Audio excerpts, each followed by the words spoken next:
Scots. That was a thing that was something I was like, Oh yeah, we were going to discuss our childhood reading. this is a good way in, because actually I thought this was a good way in, which was Sean Connery dying. Oh, And I was like, I was amazed at how bummed out I was by that. And it's like, that happens and you get bummed out. It's like David Bowie dies and everything and you're all bummed out. But this one, I was really having a hard time with it. And still kind of am, because it's just because it was weird. I was thinking about him and it's like, he just was wickedly fucking pervasive for me and for us, I feel like. It's like, it's crazy. And it wasn't just like the movies. It's like, I feel like the books I think about, he was somehow involved in. But I was thinking about him and it's like, it's weird how foundational that dude was. It was crazy. Like, he just was fucking, but it was also, I was thinking how much because the weird thing is, when he died, the first thing I thought of, and the first thing I always think of him with, is The Man Who Would Be King, actually not Bond. It's like I think so too. That was so huge, that movie, when we were huge. For our age group. He was like such a father for us, like the exactly perfect. right. That's exactly what I said to my girlfriend. I was like, there was this weird paternal thing about him. Yeah, no, he really was this male, comforting, good man. I don't know. He's like paternal in some weird way. That's what's really weird about that character of, is it Danny in the? Yeah, that character's super funny. He's amazing. When he sings that song, is it him singing that? Yeah, he sings the minstrel boy on that bridge at the end. So it's amazing. It's classic. But that was exactly what I thought was weird about it. It was like, why was there some weird sense of him being this weird father figure? It's like, it's really weird. And also Robin and Marion was just... That's the other one. Well, there's three of them that I think of. I think of Man Who Would Be King, Robin and Marion, and The Great Train Robbery, which I just watched yesterday. I about that one, totally. Yeah, so that movie is so good. And it's like those books we were just talking about, because it's like really That's right, and clean, and it's like really... Like Victoria Station, 1892. Yeah, it's super efficiently told. It's like colors are cool. The way really well done, that movie. That's really well done. Really well done. I gotta rent that again. It's really good, and you should totally watch it. And it's like that era of just people making things really efficiently, and there was no brouhaha. Although the great style that he was the right age for. I don't know. He was just so good looking. I know. At this really great time in history. Totally. No, but he also had some special qualities that I think was he Irish or Scots? Irish, I think. Scots. He was Scots. Yeah. But the thing about him that I was thinking about too about our childhoods was the Scotland thing, because for some reason, for me, I know Ireland. Yeah. But I think in the history of books, and the novel in English or whatever, Scotland rules. Scotland totally rules, but Scotland for me was super. I was obsessed with Scotland as a kid, and part of it was Loch Ness. You have Scottish family. I remember you always being proud of that. Yeah, my grandmother, but Loch Ness Monster and stuff like that. That's right. And all of that stuff. And even Sir Walter Scott, which I didn't read as a kid. I didn't read Sir Walter Scott till I was older, but it was the idea of it was enough. And also that trickled down, and we didn't even realize it, but it was all the books we were reading came out of that. Everywhere. All of them. Arthur Conan Doyle to history books. But that's the thing. Conan Doyle and John Buchan, which I did read the 30. Yeah, exactly. Yeah. And it's so all of that adventure shit was all of it was, and Stevenson, who's also Scottish. Was also Scottish. And it's so there's some weird way that the Scotland thing. Stevenson for me was the man. In terms of capturing me reading right away. Yeah. I was Treasure Island, Kidnapped, Black Arrow was my... Black Arrow, yeah. That got me a bit more romantic. It's such a cool girl story, with the cute girl dressed as a boy. I love that. Yeah, right. But it's interesting because I didn't... two things. I've never read Treasure Island. Oh, really? That's so. That seems impossible that I've never I read. remember to this day the feel of when you first see Long John Silver and shit. It's so cool. Like when you. Yeah, that's awesome. No, I've never read it. But the only one I read Kidnapped when I was about 12 or 13, which was Okay. like, That's the ultimate Scottish adventure. I mean, that book's off. And then I think I told you I read it again about 10 years ago, and I couldn't. The main thing was, I mean, I thought it was like insane how amazing that book is. But I was amazed that I got it when I was like 12. I was like, how did I even read this book? There's a lot of politics in there and stuff. But not just that, the language is so fucking dense and like intense that I was like, wow, but I got all of it when I kind of. And I'm like, I don't know, I was just impressed that I actually. But the thing that I read of his that I was into when I was younger was Dr. Jekyll and Mr. Hyde. And that was the thing that was like huge for me, was Jekyll and Hyde. Was like, but that's related to acting, that story, right? Because it's almost like he puts on this character, you know? Right. It's almost like he taps into some character and he becomes. Yeah, well, that's interesting because I was super fucking obsessed with any kind of story that was a person turning into an animal.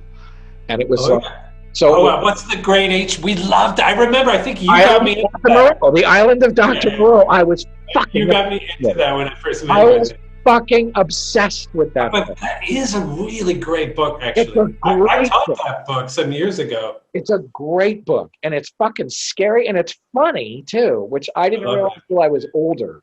That it's a kind of like Gulliver satire. It's almost like it's in that tradition, exactly. And it's like, and the end of it's sort of. Now they're really doing that stuff now. It's crazy. That's becoming true. That book, I was obsessed with because I remember you being obsessed with the animal thing, and so it was like Jekyll and Hyde and the Wolfman movies and all that stuff, stuff, and the Planet of the Apes movies, where I was really into. That's right. Basically, man-made. And it was like I was so fucking obsessed with that. And it's like, I still kind of am. But you're right. It does have some weird, deep connection to acting. It's like the definitely. I see that right away. Foundational idea of acting is like you completely release some total thing in you that's like a whole other creature. Not to get too deep, but then sometimes I've known some really psychotic people who like have a breakdown. And I'm like, they're performing. It's like an act. Even it's so weird. Even when it is real, it's an act. You know what I mean? It's really bizarre. That's I won't. We don't need to get too deep because no. Because I have had similar experiences of people that I've known, and it's like you're absolutely right. And I can remember with one person in particular actually saying to them one time, "Are you?" Just around. Stop acting this way. Just acting. No, but and I mean, it's why a lot of really great actors too are sort of and psychotic in a lot of ways. Like it definitely. Like they want to turn into animals as children when they're children. Yeah, well, but I actually can remember being convinced I could turn into like a wolf. I remember just I was your sparring partner in judo. Yeah, it was like a fucking werewolf. I have to say, it's like transformed into a freaking animal, man. I got so violent. A bit of a double two-sided. You've lost that. You were a little more psycho, not psycho. But a little bit edgy. You know, you've lost a little bit of that edgy. I had a violent streak in me. Yeah. I had a weird. Well, whatever. Yeah. Well, or something aggressive, or something. Yeah, there was really aggressive. That was like that did get channeled into, I suppose, into acting. But it's amazing you dealt with that in life. I think. I mean, I don't know. Like I didn't actually like become some aggressive lunatic. Yeah, you really lost that side of you. In acting, as far as I know, but. Well, yeah. With acting, just live it out there, so you don't have to. I play a lot of aggressive people. That's right. aggressive people. I don't Yes. like effectually aggressive people, but Yeah, anyway, I got some books. I got John Buchan right here. This one we read later, that's a Midwinter. great book. I didn't now see, but I didn't. I read What a 39 shitty Steps cup. when I was a kid, which was great. What? I didn't read a lot of his stuff until I was a bit older. Yeah, maybe 39 Step, like one or two. I'm pretty sure we read it back then, but I don't know. I remember reading 39 Steps. I don't think I remember reading any other I things. think 39 Steps. That's because, and I remember that's because we went and saw that movie, the remake of 39 Steps. That's right, yeah. Which Really was excellent. seven, Yeah. and it was that really Who classic. was in that? Like Jeremy Irons or something? No. I don't know. It was a guy. This is amazing that I think I remember this. The guy's name, I think, is Robert Powell, I think was his name. He's Australian. And he was a weird actor who was in a lot of things in the 70s. Familiar somehow. Weird, Yeah. you would recognize him. But I think Sir John Mills was in it. And it was like, for some reason, I don't know why the fuck I remember that. But we went and saw it. I think we were in New York. Your mother took us to New York for some. Uh-huh. She And used to do a radio show, and I think maybe we went down sometimes with her. I think that's right. She Yeah. took us to New York because I can remember, and I remember we went and had lunch somewhere, some like diner on like Fifth Avenue or something, and we went and saw that. It might have been the one near the Met, that diner, for all I know. I don't know. Who knows? There's so many diners. Eating it with another, I know it. Miss New York diners, chicken salad with pickle. Right, that's exactly. We had like chicken salad Yeah. sandwich. But I remember seeing that movie and it was good. And I remember It that was good. book, and I can remember in the house that we lived in on the Yale campus. I figured out in the back staircase there were actually 39 steps in the back. I kind of remember that too. That's so bizarre. I think I fudged it so that it actually worked out to be 39 steps. But he's great. He's He's just he's excellent. and I got into him later. But the That's a funny thing. All of this stuff you can read then or now. or now, and it's like, and I it, mean, maybe not Treasure Island, but Kidnapped, you said, was fine. Like I 10 was years. blown away by how amazing Kidnapped was. And he wrote more adult books I've read that are great I too. read The Black Arrow not that long ago too. Maybe. Oh yeah, that one's so great. But I think what led me to through that stuff, and even to Jules Verne, I realized was those illustrations also of N.C. Wyeth. That's right. And those are key. Those are big. Remember that Scribner's? I don't have any of those here. They're too heavy to bring overseas. Those big Yeah. thick black ones. Yeah, and those illustrations are amazing. Right, and for the like Fenimore Cooper and all that stuff, which I didn't. Exactly. I would struggle through just to get to the illustration. You'd like read your way. Fenimore Cooper was hard. I couldn't handle those as a kid, but later I read them in college time, and I loved. They were much better than I thought. That Secret Agent one, is Yeah. amazing. I've never read that one. Read. Spy? That's so good now. Like, Is it? I should read yeah, that. what's it called? The Spy. It's called The Spy. That's read really. I gotta read that one. But this is the thing: is that it's like the Scotland thing because in my mind, well, H.G. Wells was like a big thing for me. That's right. He was huge for you. Well, I just remember. And I was thinking about that because I think H.G. Wells to me seemed more like horror stuff than even science fiction. Even Because of Island of Dr. Moreau is like horror. Invisible Man. By the way, they all are horror. All his stuff is super dark. Yeah, it is. Yeah, Food of the Gods seemed really science fiction-y, horror. And Yeah, so it is. even, War of the Worlds seemed like horror That's right. fiction to me. So it's Invisible Man's incredibly the character is just the biggest asshole, like the Invisible Man. and it's a horror. It's horrifying. Yeah. So, because I never got into Jules Verne until later, until I was in Seattle and stuff after college. I didn't. I just read The Mysterious Island. It was in my library in the biggest book, and it had the illustrations. Yeah. By N.C. Wyeth, and I read it because it's the longest book, and I wanted to just do it, and it just warped my brain, I think, because that is the weirdest book. It is a really weird. Also, I had never read 20,000 Leagues Under the Sea, and it's a sequel. So at the end, you're like, it's Captain Nemo, and I'm like, who's Captain Nemo again? I didn't even know who it was. That's really true. But right, he's like living under the volcano or something, right? He's got like the Oh yeah. Big time. Yeah. Something. No, I mean that book is his books are really fucking weird. I know. Weird. It's like, But Nemo's Indian. It's a total anti-colonial battle he's waging. His revenge on the world, and I know. Yeah. They're really fucking weird. So I didn't quite hook into those until later. But in the H.G. Wells one were more of a thing for me.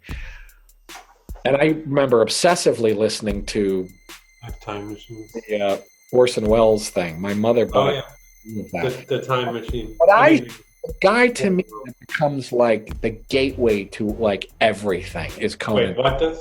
Conan Doyle is like the gateway. Yeah. Well, Sherlock Holmes, first of all, let's just Sherlock Holmes. It was so delicious. Like I had this annotated one. It was just like fucking. I remember the first book I bought myself. I had $10 that I'd saved up. Was this complete Sherlock Holmes that cost me? And I remembered being like, "Oh my god, I have enough money to buy this thing for myself." And I loved when they printed them with the some of these early illustrations. The ones by magazine. The ones I really liked. I forget which guy was. Strand magazine ones are really. Yeah. And the way it printed and everything, it just looks so clubby and like. But they had like everything in them. They were kind of sci-fi-ish in a weird way. They felt they were like they obviously had horror. They have mystery, it was like everything was in those things. They were amazing. A little romance, humor, and stuff. But the relation of them is just funny. It's comical in a way. Totally. But then I remember also being in Ireland. It was where I found this, like books like this, which you couldn't find in America.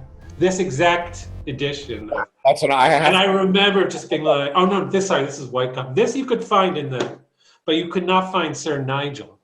No, but I have it in the sequel to that. I've never read that. I've never read Sir Nigel. Oh, it's so good. It's actually just as good, if not better, as White Company. The White Company is excellent. Yeah. But how could that not be more known? There should be like 20 films of it. I don't understand. To have mercenaries. But Nicholas Meyer, the guy who wrote 7% Solution, he wrote a mini series of the. I don't know whatever he wanted to try to get it made. It never did. But it was like he wrote a whole thing of the White Company. Those are great, and the fucking Challenger things are really great. Yeah, Lost World, those are amazing. Really faulty and weird, but Lost World is amazing, and it's. There's also one I found that I think we had as a kid. I have one of these strange tales. Oh, here. Remember this edition? Those are amazing. Those are this actual edition. Exactly. No, those ones that you had. Tales of terror and mystery. No, but again, the editions of the books are almost the key fucking thing too. I mean, they have these illustrations. It's also the pocket size fucking.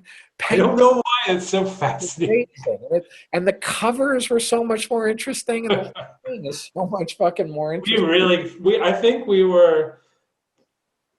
I mean, we're talking. This was in the 70s, I guess. We're talking late 70s. Yeah. Early 80s. I mean, late 70s, early 80s is when all that stuff really kicked in. But And that was that was a great time there were all these paperbacks just. Everywhere, everything, Version of the pocket paperback. It's like the final end of the paperback revolution. Yeah, but I feel like I was into stuff, and then he led to all this other shit. I feel like it's like it led to everything. And he still does. Also, Brigadier Gerard. What's that?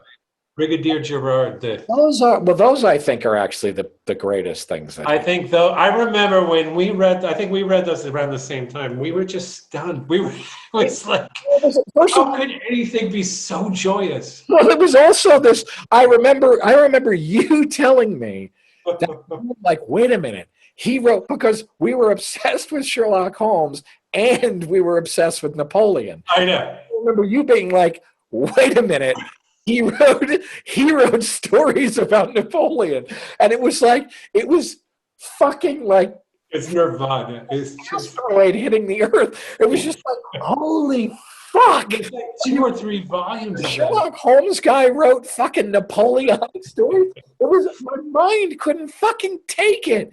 It was I still can't, when I read them, I can't believe they exist because I they're so fun against the British too. They're like, know. It's ah. you can't. There's such perfection in the fact that they exist is insane, and they're fucking amazing. I reread those again. I reread those like a year or two ago, all of them, and they are fucking They're amazing. astounding. Yeah, they're so good. Hilarious too. They're really funny. Ray Bradbury was also a thing that I was in. He was big back for science fiction. He was really big because for us, I mean, Martian Chronicles was that really worked. I got it at the right. And as a kid, I understood them. Fahrenheit 451. I remember. Yeah. Reading that, and I was like, "Oh my god!" Yeah. That was like revelation. I was like, "This is fucking terrifying." But he also wrote. There was a book that he had that my sister was really into. The October Country, I think it was called, which were like horror, like weird kind of like creepy horror things that were really great. And I remember being. But you had already. I guess I met you in 5th grade. You had already been reading all this stuff like Dracula and stuff like that before. Then? Dracula until I was 11 or 12 or something. We were so into around the time that we met. It was around. Dracula was huge too. I mean, Dracula blew my mind. Well, I was probably it seemed like you always knew a little bit. You were always like even though you're younger than me by a month, you were my not superior, but you always telling me what to read. You always knew what to read. I think I don't remember how early that started. If that was already in 5th grade. I think the opposite is true. That it's like you kind of guiding me along with stuff to read. I feel you told me to read Philip Dick before I ever read that. That got Jim Thompson also. You got me into Jim Thompson. I was so obsessed with him for a while. But we were into Dashiell Hammett and Raymond Chandler. That's right. We loved that Chandler and him. That was another big like sort of step too. That was really like, yeah, that was another big one. That was really Dashiell Hammett almost more than Chandler because I didn't really quite get I mean, I liked it, but not like the Dashiell Hammett stuff. Yeah, there was something so clear about, especially like Big Knockover and stuff like that. Those were the ones I loved. Oh no, the Continental Op book. I love that one. Which is great. I don't know why nobody ever did anything with those, did they? Nobody ever. Oh no, the Red Harvest is a Continental Op thing, isn't it? That is, yeah, and that's done a lot. People have done a lot of versions of that. Yeah. But still, they haven't done the exact one. I mean, they always change it to like Japan or something. That's true. Well, what's the jigger? That Coen Brothers movie is Red Harvest, isn't it? Miller's Crossing, isn't that basically Red Harvest? Or it's I think it might be the Glass Key, or no. One of their movies is Glass Key, and one is, I think they did both, basically. Oh, I think they do both of them? Glass Key is great. It's the one about a mob. The guy, that character is like the sort of, he works for a mobster. Yeah, like, that's right. And there's been several movies based on that story. That's right. Yeah, and Red Harvest is the one with the gang war, with the guys who were having like the gang war. That's where like the detective puts the two families in gang, like kills everyone in town. Just wipe each other out. Well, there's an Eastwood movie based on it, and like just go really? Is there? Yeah, I think so. Like the one of the spaghetti westerns where he. Oh yeah. Right, for a few dollars more, a fistful of dollars, or one of the. That's right. He pits the two of them against each other. Around. Yeah, and what's a majigger? That was Hammett's first novel. I think Yojimbo does that too, where the guy sets the two gangs against each other. Exactly. That was based on Red Harvest. Yeah, that's classic. Like, specifically, he says that. Yeah. Classic. Isn't that great? That's so classic. Red Harvest was such a smash hit when it came out, I guess. And really? Yeah, it was really important. Both like. It was that time where everyone was like, "Oh, the crime writers are the best writers in America. They're better than him." Yeah, that book was like the. Yeah, I wonder if it was a big deal too because of how fucking it's really violent. Yes, it's really violent. Yeah, and dark. It has no. It's not like there's a knight walking down these streets. Yeah, it's super. The Continental Op becomes a criminal himself. It's realistic. Yeah, it's really like.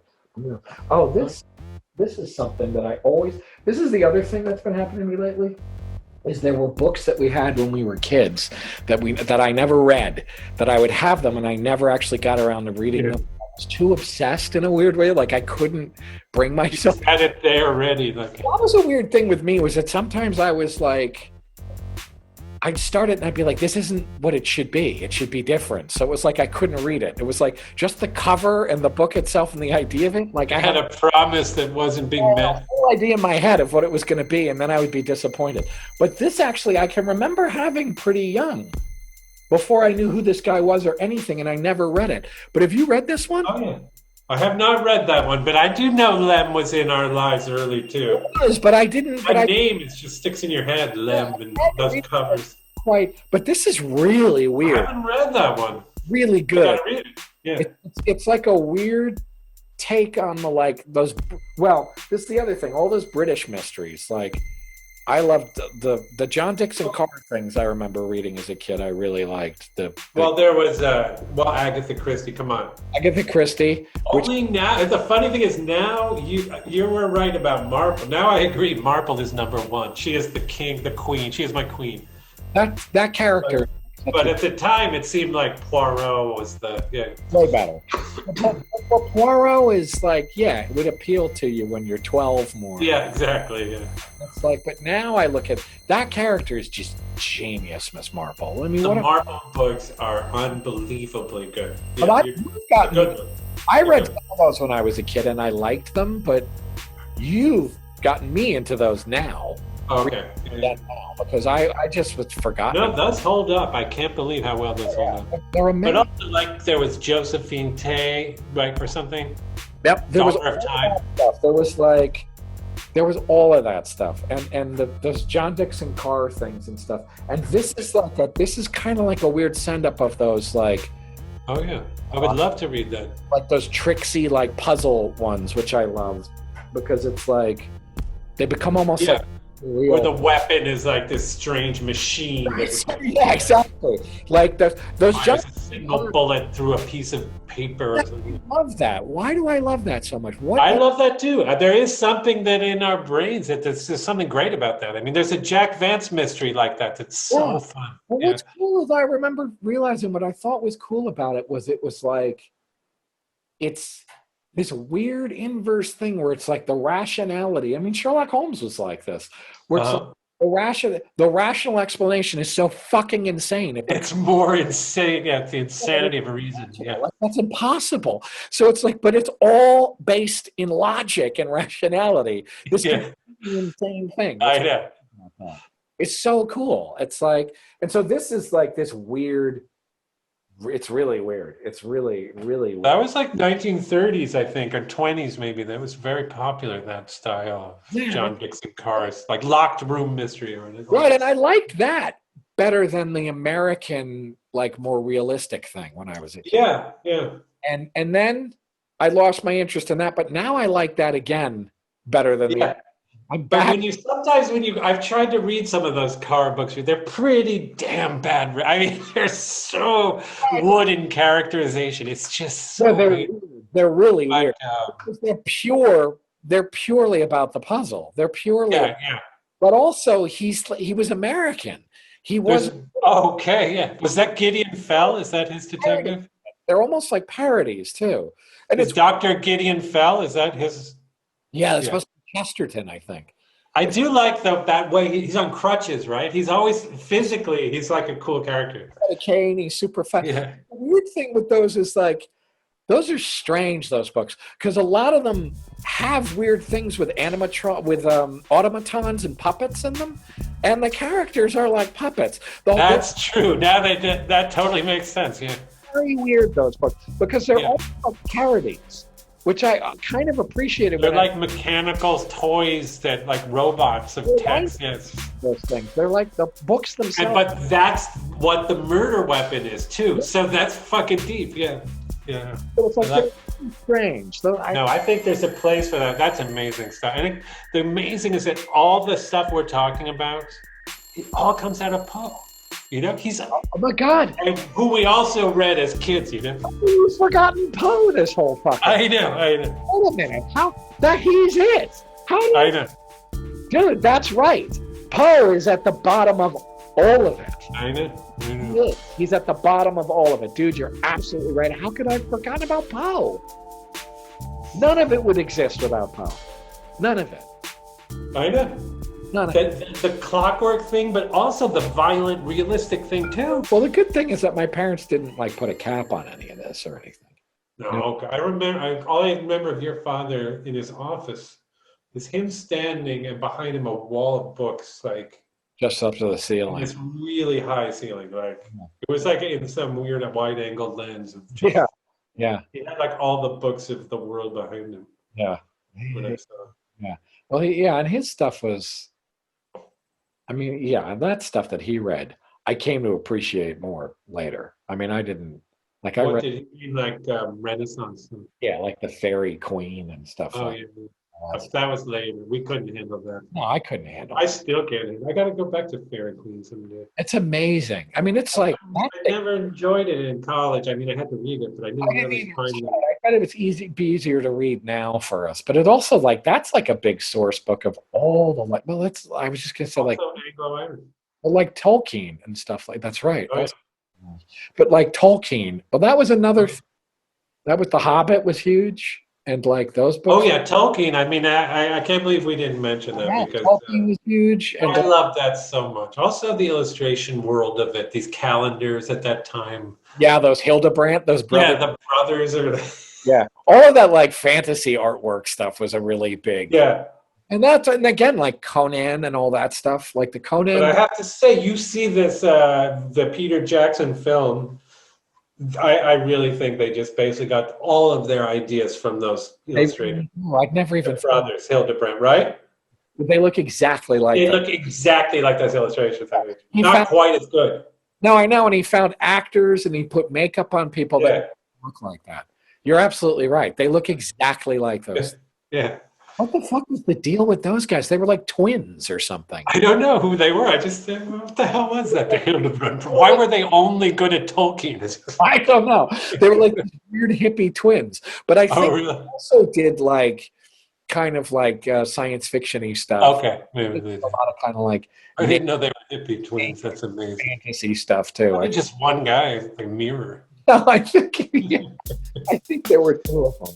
But all that's like, yeah. Then the Conan stuff and the Lovecraft stuff. But the Conan stuff, I remember, had all that illustration too. I mean, from Tolkien, I loved it so much that I went and got it. I remember, I think there was a bookstore like across from Clark's Dairy.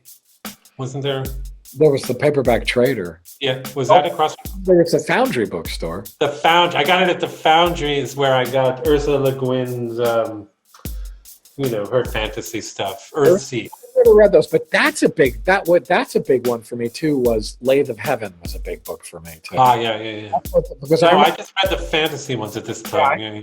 Fantasy stuff. Oh, you told me to read. I remember you told me to read Lathe of Heaven, and obviously I adored it. And because also there was an amazing PBS. That's right, the 70s. Yeah. Yeah, that was like I remember seeing that on TV, and that was fucking like mind blowing to me. And then I had to read the book. I guess I must have been about 12 or something like that, 11 or 12. That book is great. That book is really. It's a specific homage to Philip Dick. Yeah. That book is really good. Covered a lot of ground. We covered some ground. Took some. Oh, I forgot to show you this one though. Did you still? We forgot a whole set of books. Oh no. Oh God. Oh my God. Hammond Innes and Alistair MacLean and all that stuff. Alistair MacLean. Yeah. Oh, that's a whole other. So, that's a lot of different books coming in, man. That's like a whole other. That's like the adventure thing, like wartime suspense. You're right. Alistair MacLean was fucking huge. And Hammond Innes. I loved some of those. And Hammond Innes, which I reread some of those recently, and they were good. I actually want to read this one, Atlantic Fury. It's just so tough, Men Against the Sea. Oh, those are just like the thundering bestseller about the wrath of the sea and the men who battle it. Alistair MacLean, I tried to reread Fear is the Key. I was rereading Fear is the Key. Is that the race car one? No. No, that's The Way to Death. Way to Dusty Death. Those, again, the covers of those, and like the way they laid out the font of his name and everything on those. Why did he just like? There's always like one. There's a race car one. There's a. I don't know. He's always has like one subject. Yeah. Hammond Innes did too. It's like there's like the big game one, and there's like they tried to sort of cover things and put them in different. Well, Helen McInnes is another. That's right. Spy stuff. Those are really fun. Yeah.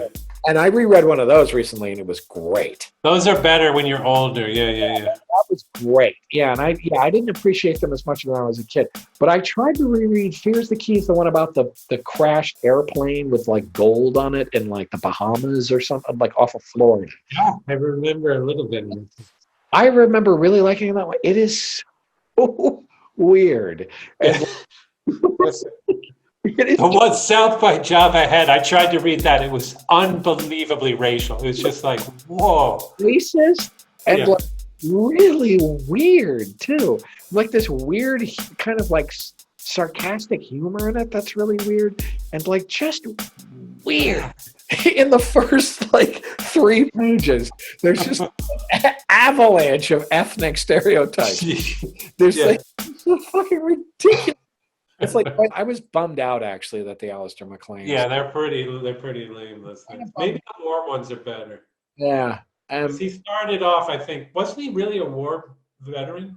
Yeah, he was a British Navy guy. I think. Yeah, I think he was like a war writer who's like, I'm going to do all these other subjects, and that's when he really fell apart. You know. Yeah. I think he was supposed to be a brutal alcoholic. I think. Oh yeah. Is that his fake name, right? Or is it a real fake name? That's actually his real name. That's such a classic. No, possible that somebody actually be named that. Such a Robert Louis Stevenson name. Yeah. Well, those, it's like that kind of stuff, like the H. Rider Haggard books. I've read King Solomon's Mines. Me too. That was great. And that was cool. She is. Now, I read when I was older. I read when I lived in Seattle, and that book is mind-blowing. That book is insane. Mind-boggling? Mind-boggling. Robert Ludlum, I read. Oh, yeah. We read the shit out of those. And I was obsessed with it. And then I think I told you about 10 years ago, I was in an airport, and it was like, the Matarese Circle. That was the mafia one. It's like, I have to reread this. I started that, and I was like, I can't read this. I was like, really? I thought you were going to say you were in heaven. No, I was like, this is so bad. I can't. Oh, my God. I'm not going to get through this. I was endless. And yet, we would sit with those things. I read the whole thing, just fascinated. Blow through them in like a day. And it was like, holy fuck, how the hell did we like? But I mean, they were great. I don't know. I should give it a try again. Maybe I would be less, but I just was kind of shocked. We haven't talked about comics and stuff like that, but I remember really being into Spider-Man because I was into that weird, trippy Spider-Man cartoon. I still think of that cartoon. I still think of that Spider-Man. When he's like swinging through the city. I don't know. But that cartoon was weird, man. I think I used to think of that to fall asleep and not be scared or something. I don't know what it was. It's like so huge. That cartoon. Was it? Oh my God, it was really. It haunts me. I don't know why. I've never seen it again. Haunting. It was really spooky and weird. And it was like, there was a whole weird genre of, because I still remember that there were these weird Marvel cartoons. The Spider-Man one was one of them.